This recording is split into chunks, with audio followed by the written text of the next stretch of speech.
Remember I told you that we must have vulnerable machines that we can scan. And before we actually proceed to performing scanning and covering different tools that we will use, let us first see where we can get a vulnerable machine and how we can install it.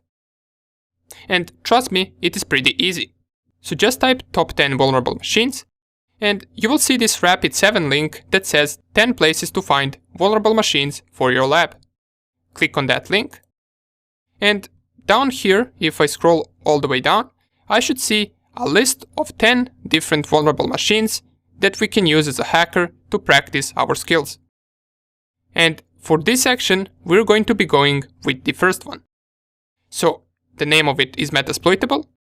Click on it, and it will route you to another page of Rapid7 website, and it will tell you Metasploitable virtual machine to test. You can read through this if you want, as it tells you some of the information about the Metasploitable. But what's the most important part is down here. In order to download this machine, you must fill in this information. Now it is up to you what information you will fill, right here. But as soon as you fill all of this, you can click on Submit, and it will lead you to a page where you can download Metasploitable. Up here, it tells us that Metasploitable is free to use after we fill out the form. So this is something that you must do in order to download it from the official website. And after you finish downloading it, you should finish up with a file that looks something like this. So Metasploitable linux.zip. You want to extract this file. As you can see, I have already extracted it, and you should see these files right here. This vmdk file is our hard disk that we're going to use in a virtual machine. So let's see how we can install it. Go open up your VirtualBox, and we want to be creating a new virtual machine. We already know how to do that. Click on this new button right here, and it will ask us for the name of virtual machine and the operating system. You can name it anything you want. I will just name it Metasploitable 2. And the reason why I'm naming it 2 is because I already have it installed right here, so the names differ. In the type of operating system, you want to select Linux, and in the version of operating system, you want to scroll all the way down and select Other Linux 64-bit. Once you got these settings ready, click on Next. And this is what I talked about. These virtual machines will use very little hardware resources from your physical machine. That's why for this virtual machine, for the Metasploitable, we can leave 512 megabytes of RAM. It is more than enough for this machine to run. It will even work if you lower it to 256 megabytes of RAM. But 512 is recommended, so let us leave it on 512, and if you don't have this much RAM to use, you can leave it on 256. Then proceed on Next. And in this step, instead of creating a virtual hard disk now, we want to use an existing virtual hard disk. Once you select this option, click on this icon right here, and click on Add. Then find your virtual hard disk wherever you got Metasploitable downloaded. For example, I got it on my desktop, right here. Here it is, find this vmdk file, select it, and then select it right here again, and click on Choose.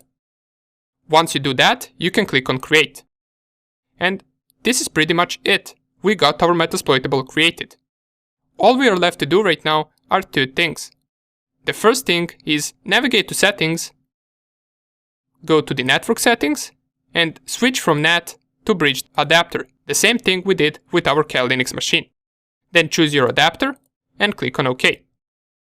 This will just make our Metasploitable 2 IP address belong to the IP range of our network. Once you do that, click on Start. And this will start the process of installing Metasploitable for you. Unlike in Kali Linux, right here, you don't need to do anything. This will install machine on its own, and it will take about a minute or two, maybe even less. So at the end, after this finishes, it should prompt us with a login. And you will notice that this machine doesn't have a desktop or anything else, it is a command line machine. That means we can only navigate through this machine using commands. And those commands are simply terminal commands. So just picture this as one big terminal. As we can see, the installation has finished, and down here we got Metasploitable login. And if you read through this website, right here, if you read through this paragraph, it tells us right here that the Metasploitable login is msfadmin, and the password is also msfadmin. So let's try it out. Go to our machine, type msfadmin, and under password, again msfadmin. And here we are. We managed to log into our Metasploitable. Just to check our network, type ivconfig, and it will tell me that my IP address is 192.168.1.3. That is because I set it to be over bridged adapter. And if we try to ping Google, for example, it will work. So our machine is set up and it is ready to be scanned and attacked. You see, this was pretty simple to do, and in the next video we are ready to start our scanning process. See you there.